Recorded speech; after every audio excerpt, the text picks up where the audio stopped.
What I'm going to be doing is setting up first all of my sheets, because if you watched my August monthly budget setup video, you will know that I have a new layout as far as how I'm going to be doing my budgets moving forward. I will link that video up at the top for you to reference if you choose. So we're gonna go ahead and get started. I'm gonna go ahead and set up the rest of this. I previewed what the setup was gonna be like in my August video, my August monthly budget video. That is why this top portion is already done. So I'm gonna go ahead and probably speed this up and lay out my other stickers. So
I got a setup here for paycheck number 1. So let us go ahead and get us going. So we're gonna say for our first set of income, it's gonna be full-time job, and then we're gonna have online income. Budgeted for a full-time job is going to be $2,032.71.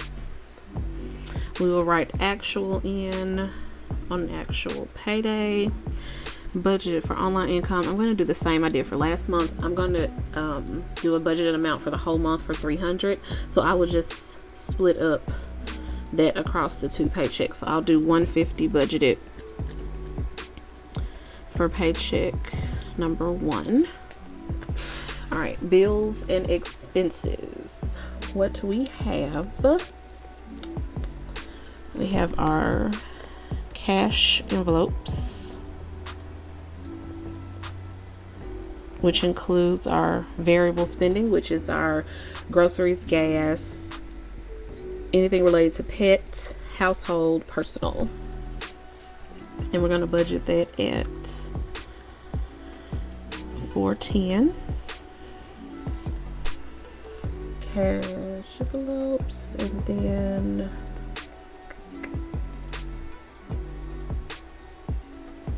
I'm going to go ahead and add in my stash investment.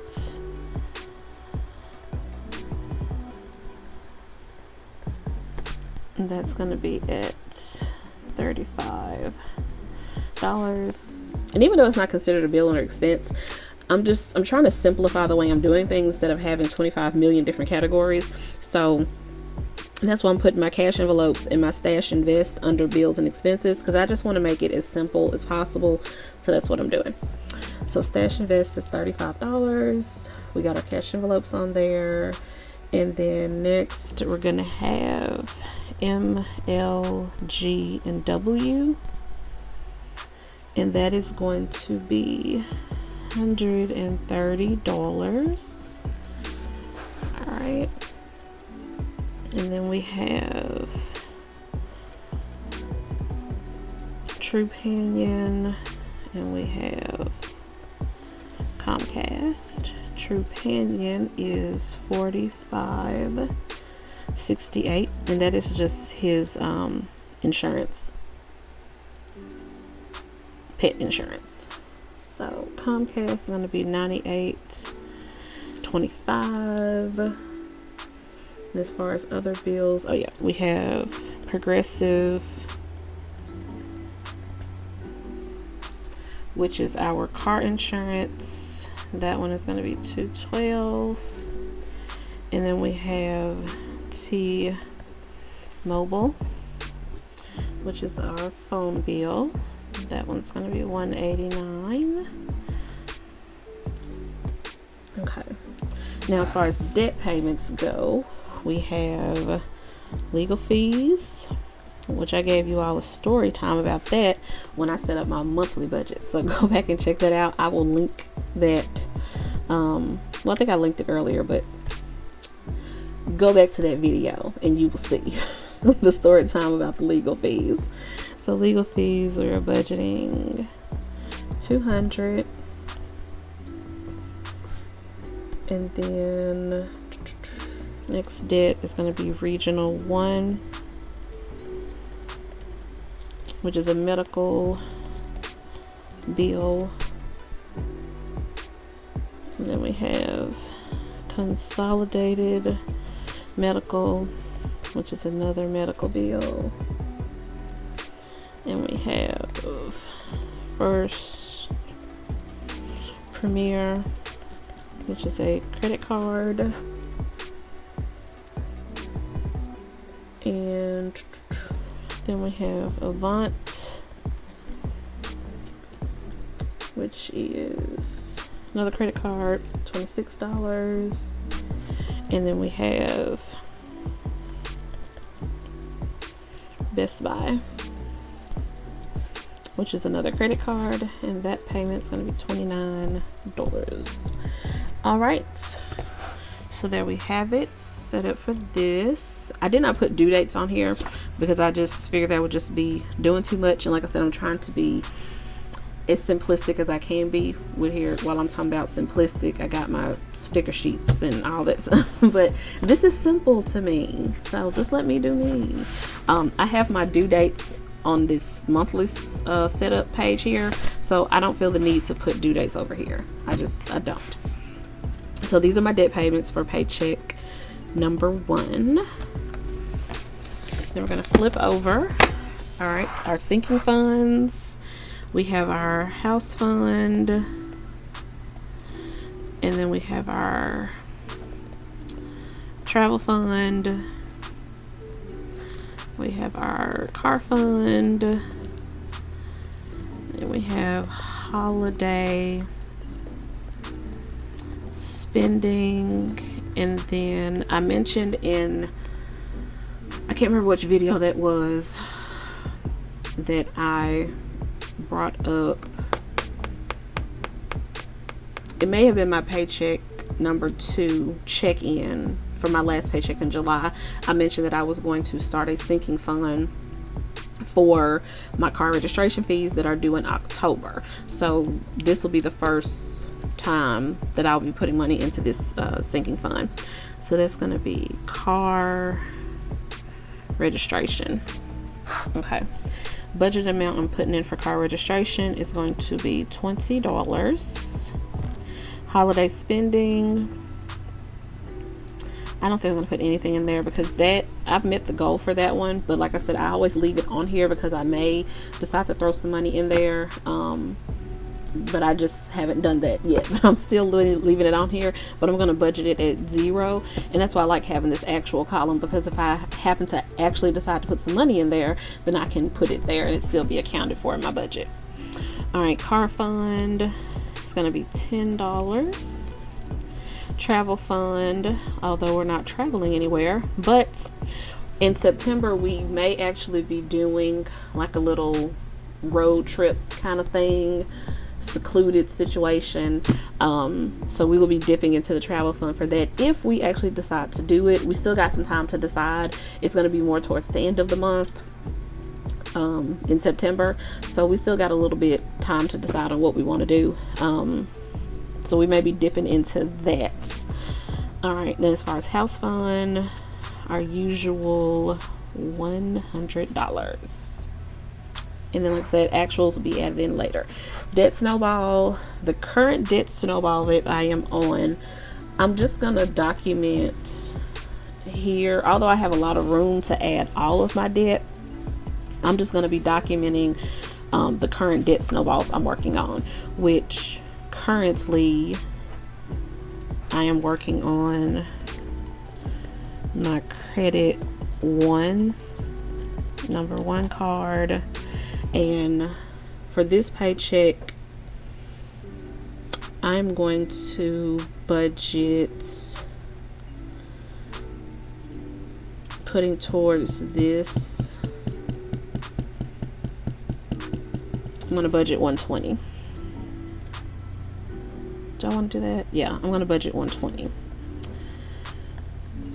towards that. And then for my next debt snowball that I'm working on, it is for my Capital One, which is my auto loan. And what I'm going to put towards this particular paycheck is going to be $250. Oop.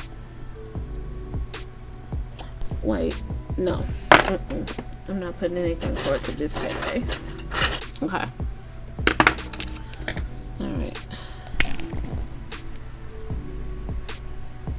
Yeah. I'm gonna say 0 for that.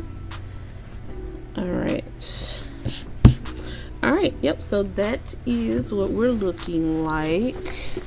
I'm gonna go ahead and tally up. So budgeted for income 20, 32, 71 plus 150. Our total budgeted is $2,182.71. Then as far as our expenses, we got 410 cash envelopes plus 35 stash invest, 130 MLG&W, 45.68, which is our pet insurance, 98.25, which is our Comcast, Progressive, plus T-Mobile. All right, that is going to be $1,119.93. And then our debt payments is going to be $200 for legal fees, plus $25 for Regional 1, $25 for Consolidated Medical, $49 for First Premier, $26 for Avant, $29 for Best Buy. And we're going to say $354. All right.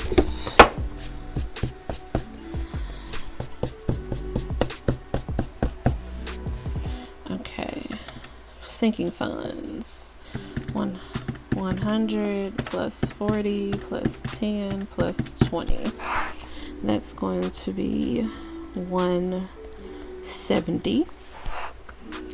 And then our total debt snowball is 120. That is for that paycheck.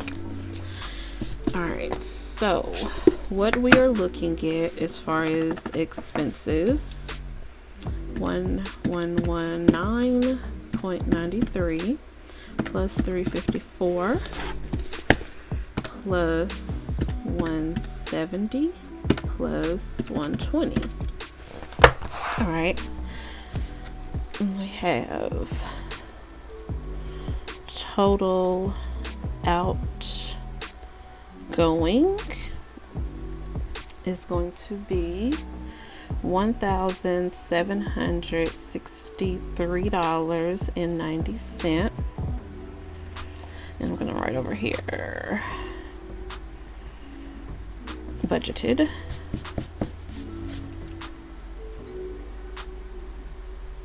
And then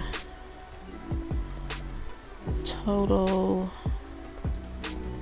incoming was 2,182.71.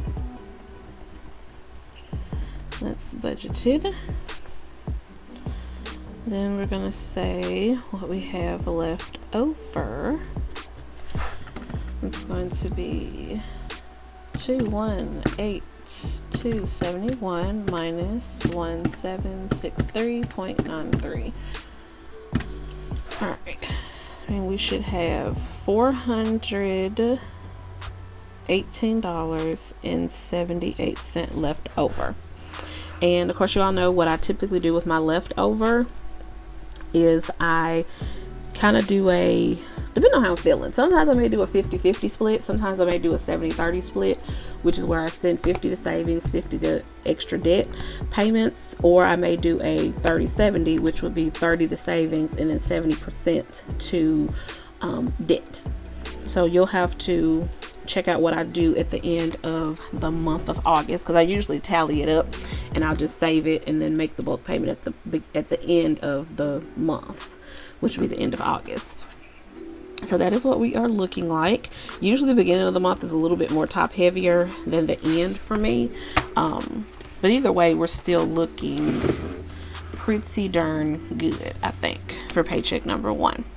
So if you enjoyed this video, why did I sound English all of a sudden? Video. If you enjoyed this video, please give me a thumbs up and hit the subscribe button so you don't miss any more of my videos. Thanks, guys. Peace.